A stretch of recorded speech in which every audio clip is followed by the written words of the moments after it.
Welcome back to Space Cowboy. Today we're going to be talking about a brand new game to the channel, and that is Atomfall. And we're talking about this, no, it is not a Bethesda game, but it is a similar Fallout-esque game. Atomfall is based off of a nuclear disaster area that has left Britain in tatters. It's a new survival action game which will see you explore, scavenge, craft, barter, and fight your way through the beautifully recreated scenery in search of answers. It is developed and published by Rebellion, who make some pretty awesome and well-known titles, such as Sniper Elite, Zombie Army, Evil Genius, and even some of the Alien and Predator games. Now, when it comes to actual news about the game, there isn't too much out there. The game was only announced back in June, and they've got a release date of 2025. So the trailers and stuff that we've got so far, yes, there is little of it, but there's some pretty cool stuff in there. And I do like the idea of Fallout, but with a cricket bat and some other British weaponry. I do love the actual look of the game. The aesthetics look really nice. It looks bright and vibrant, which normally when Britain is depicted, it's dark and dingy because, well, it is dark and dingy here in Britain most of the time. Now, another extremely interesting thing about Atomfall, it is inspired by real-life events and set 5 years after the Windscale nuclear disaster which happened in Northern England. Now, if you are interested in a little bit of British history, the Windscale fire happened on the 10th of October 1957 and was the worst nuclear accident in the United Kingdom's history, and one of the worst in the world, ranked at a severity level of 5 out of 7 on the nuclear event scale.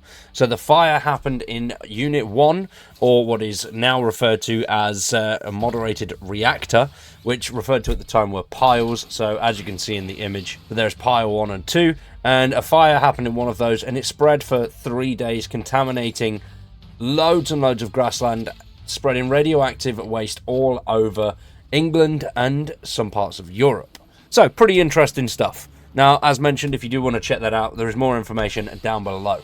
Now, the team also have said we'll be exploring a fictional quarantine zone where we will be scavenging, crafting, bartering and fighting, and also talking our way through the British countryside setting filled with bizarre creatures, mysticism, cults and rogue government agencies.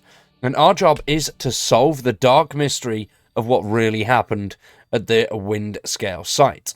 Now, what I do love, it is set in the picturesque British countryside, so there's hills, valleys everywhere. Alongside that, some pretty strange things dotted around that could have potentially been caused by the radiation. So it does sound very interesting. And it is also player driven, so we're going to be going through all of these lands, going through a storyline and learning more as we go, trying to figure out what actually happened and why things are unfolding the way that they are. But it's going to have many of that Fallout-esque features. Obviously the crafting, scavenging for supplies, weapons and items. And I do love that idea. Whether there's going to be any more aspects to it, such as sort of camp building, I highly doubt it. And to be honest, I'd quite like if it didn't. And it was just some of those basic experiences like Fallout 3, Fallout New Vegas, stuff like that. Now, when it comes to launch, we don't have any news yet, other than it will be launching on Xbox Game Pass and will launch simultaneously on Xbox S, Xbox One, Windows PC, Steam, Epic Game, and PlayStation 5 and 4. So this is coming to every available platform in 2025. It is single player and narrative driven. Now, although there's not much information out there so far, the trailer does look really cool, with all the usual stuff that you'd expect to see from a wasteland, like the ghouls, weird cults arising, and of course the mech suits to protect you from that radiation and beat off any bandits that may be coming your way. Absolutely love the look of this game. I really can't wait to see more news and how things are going to progress as it goes forward. Now, something that is quite new for Rebellion as a studio is the single-player story-driven aspect of the game.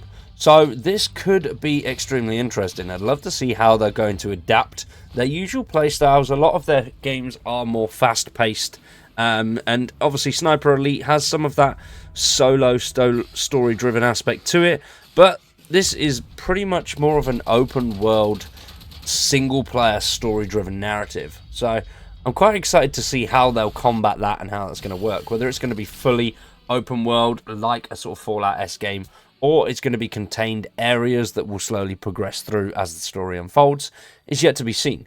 We haven't heard any news since June, but I will be keeping an update on this game and letting people know more as and when it unfolds.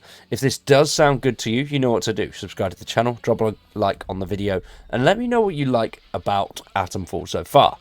All of the things that you will need for Atomfall are in the description down below. Their Facebook, their Twitter, Instagram, YouTube, all of that good stuff, and of course the Steam page too. So stick around for much more on the British Fallout. I'm very excited for this one, and I hope you guys are as well. For now though, we are going to wrap that one up there, and we'll be back next Friday with some more Starfield. We'll be going over House of Run and everything you need to know about them before the Shattered Space DLC releases. Hopefully relatively soon. We are coming close to that fall mark.